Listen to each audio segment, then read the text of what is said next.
بسم اللہ الرحمن الرحیم۔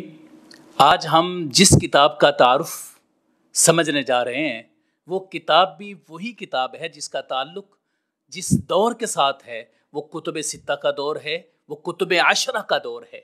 وہی دور ہے جس دور میں یہ کتاب لکھی گئی۔ بخاری، مسلم، ترمذی، نسائی، ابو داؤد، ابن ماجہ، مؤطا امام مالک، شرح و معانی الآثار اور مسند احمد ابن حنبل، یہ وہی سارا دور ہے۔ صرف مؤطا امام مالک ذرا تھوڑا پہلے لکھی گئی، چونکہ امام مالک رحمۃ اللہ علیہ کا جو وصال ہے وہ 179 کو ہوتا ہے اور ان کی ولادت 181 کو ہوتی ہے، تو وہ پہلے ذرا دور ہے۔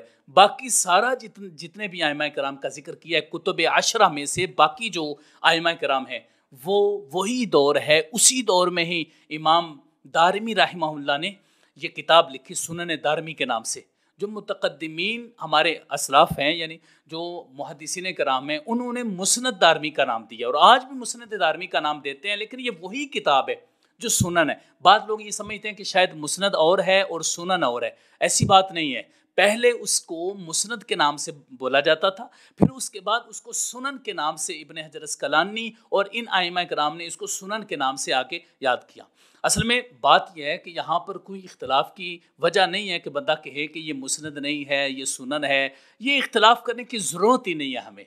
بعد ائمہ کرام نے اختلاف کیا ہے جی یہ مسند نام اس کا جو رکھا گیا وہ درست نہیں ہے، تو اگرچہ مسند اس کو کہتے ہیں جو صحابہ کرام کی ترتیب پر ہے، لیکن بعد محدثین کرام نے اپنی کتابوں کا نام مسند بھی رکھا ہے جو اس ترتیب پر نہیں ہے۔ جس طرح صحیح بخاری ہے، اس کو المسند کے نام سے امام بخاری رحمہ اللہ کا مسند اس کا نام رکھا ہے، تو اس چیز کو اگر دیکھا جائے تو اس کا نام مسند بھی رکھنے میں کوئی حرج نہیں ہے، لیکن یہ ہے کہ چونکہ یہ ترتیب ہے اور بعد میں جس وقت اس کو علیحدہ علیحدہ کیا گیا ہے کہ مسانید یہ ہوں گی، سنن یہ ہوں گی، تو اس لیے پھر کہا کہ آسانی کے لیے آپ اس کے لیے سنن کا لفظ استعمال کر لیں، کیونکہ یہ فقہی ترتیب پر ہے اور جو فقہی ترتیب پر ہوتی ہے وہ سنن ہوتی ہے۔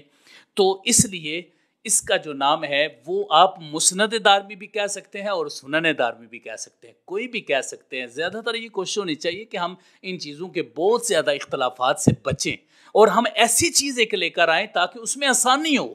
اب دیکھیں ہم نے کتب عشرہ کی اصطلاح استعمال کی ہے، یہ پہلے اصطلاح استعمال اس طریقے سے نہیں کی گئی اور یہ کتابیں اس میں ایڈ نہیں ہیں جو ہم نے کتب عشرہ کی پہلی دفعہ اصطلاح استعمال کی ہے۔ کیوں کی ہے؟ اس لیے کہ پہلے جو اصطلاح استعمال ہو رہی ہے جو کتب ستہ کی ہو رہی ہے، اور بعد محدثین کرام یہ فرماتے ہیں، جس طرح امام ابن حجر اسقلانی بھی فرماتے ہیں جی ابن ماجہ کی جگہ پر سنن دارمی کو ہونا چاہیے، اور کچھ فرماتے ہیں کہ ابن ماجہ کی جگہ پر مؤطا امام مالک ہونی چاہیے، کچھ فرماتے ہیں کہ مسند احمد بن حنبل کو ہونا چاہیے تھا۔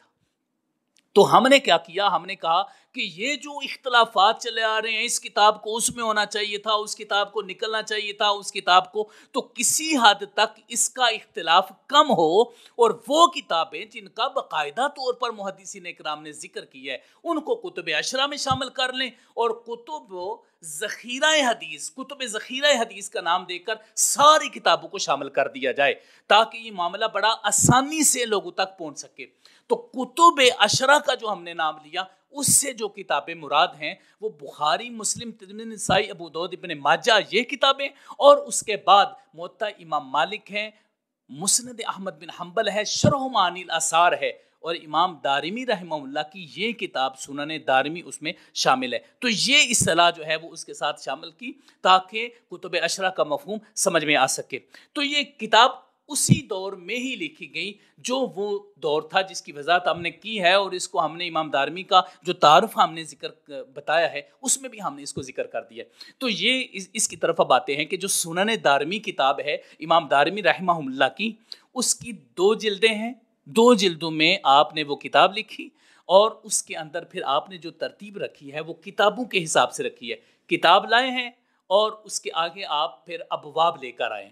وہ جو کتب ہیں ان کی تعداد ہے 23 اس کی تعداد ہے، اور جو امام دارمی رحمہ اللہ اس میں احادیث لے کر آئے اس کی تعداد ہے 4536، 4538۔ یہ احادیث کی تعداد ہے، روایات کی کل تعداد جو امام دارمی رحمہ اللہ نے اس میں ذکر فرمائی ہے۔ اب اس کے بعد جو آپ نے اسلوب اختیار کیا ہے اس عظیم الشان کتاب میں وہ کیا ہے؟ سب سے پہلے آپ نے ایک مقدمہ ذکر کیا۔ وہ جو مقدمہ آپ نے ذکر کیا ہے اس کتاب کی شروع میں اس میں جو بھی آپ نے آگے کتاب کا ذکر کیا، کتاب الطہارت، کتاب الصلاۃ، کتاب الصیام، کتاب مناسک الحج، یہ جو آپ نے ذکر، اس سے پہلے یہ مقدمہ ذکر کیا ہے. اور اس کی خصوصیت یہ ہے کہ امام دارمی رحمہ اللہ نے اس مقدمہ میں پیارے آقا علیہ الصلوۃ والسلام کی باقاعدہ طور پر جو سیرت مبارکہ ہے اس کے حوالے سے جو روایات ہیں وہ ذکر کیے. پھر اس کے بعد جو علم اور علماء کے بارے میں روایات ہیں، ان کی فضیلت اور عظمت جو بیان کی گئی ہے، اس کو اس مقدمہ میں لے کر آئے. یہ ذکر کرنے کے بعد اپنے مقدمہ میں ٹوٹل جو آپ نے اپنے مقدمہ میں ابواب ذکر کیے ہیں وہ 57 ابواب ہے. اس 57 ابواب میں رسول اللہ صلی اللہ علیہ وسلم کی سیرت اور علم اور علماء کرام کی جو عظمت و شان اور رفعت ہے اس پر جو روایات ہیں اس کو امام دارمی رحمہ اللہ نے بیان کیا ہے. اب اس کے بعد پھر یہ مقدمہ ذکر کرنے کے بعد امام دارمی رحمہ اللہ اپنا وہی طریقہ جو فقہی ترتیب پر ہے اس کو لے کر چلتے ہیں. کتاب الطہارت، کتاب الصلاۃ، کتاب الصیام، اور آگے اسی طرح ہی کتاب مناسک الحج چلتا ہے اور باقی کتابیں چلتی ہیں، اور آخر میں پھر فضائل قرآن کا ذکر کرتے ہیں. تو یہ امام دارمی رحمہ اللہ کا ایک طریقہ کار تھا جس طریقے سے انہوں نے اپنی کتاب کو چیپٹرائز کیا ہے.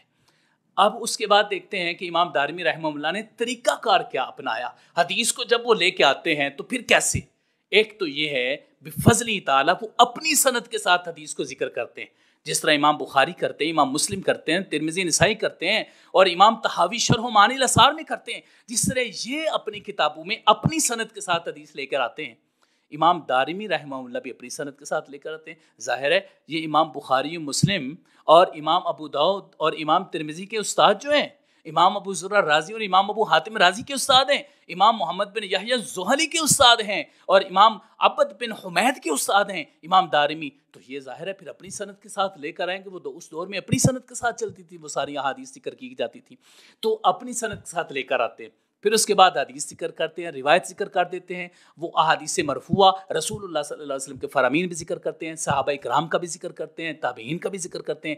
وہ روایات لانے کے بعد کئی مقامات پر مقامات پر آپ طریقہ کار یہ اپناتے ہیں کہ کبھی اس حدیث کے صحت و سقم یعنی ضعف کی طرف کچھ اشارہ فرما دیتے ہیں، اور کبھی ایسا کرتے ہیں کہ ایک جو اس کے اندر راوی ذکر ہوا ہے اس راوی میں اگر کسی قسم کا ابہام پایا جاتا ہے تو اس ابہام کو بھی کرتے ہیں. ہر روایت میں نہیں کرتے، بعض روایات کی بات عرض کر رہا ہوں. تو اس طریقے سے وہ بعض روایات میں جو راوی کے اندر جہاں ابہام ہوتا ہے آخر میں اس کو ذکر کر دیتے ہیں. جس طرح ایک جگہ فرماتے ہیں وَزَّعَمَ النَّاسُ أَنَّهُ هُوَ الْمَحْفُوظُ. یہ جو حدیث نمبر ہے یہ 2501 حدیث نمبر ہے، جس کے آخر میں آپ نے یہ فرمایا کہ لوگوں نے گمان کیا کہ یہ روایت محفوظ ہے.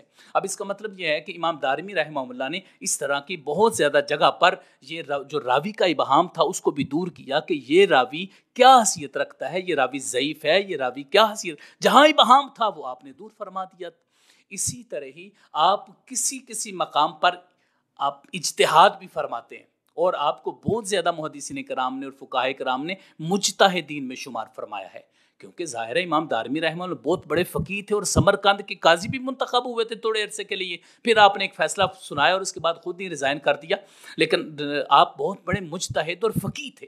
بعد نے تو یہ بھی کہا کہ آپ کسی کی تقلید نہیں کرتے تھے بلکہ آپ بذات خود ایک بہت بڑے فقیہ تھے. تو آپ حدیث کو جب ذکر فرماتے ہیں تو ساتھ آپ احکام الحدیث بھی بعض مقامات پر ذکر کرتے ہیں جو آپ کے روایت، درایت اور آپ کے علمی مقام پر بڑا واضح طریقے سے دلالت کر رہا ہے. تو امام دارمی رحمہ اللہ اس طریقے سے بھی حدیث کا ذکر فرماتے ہیں. اس کے بعد آ جاتا ہے جی امام دارمی رحمہ اللہ کی جو کتاب ہے سنن دارمی. محدثین کرام کے ہاں اس کی کیا اہمیت ہے؟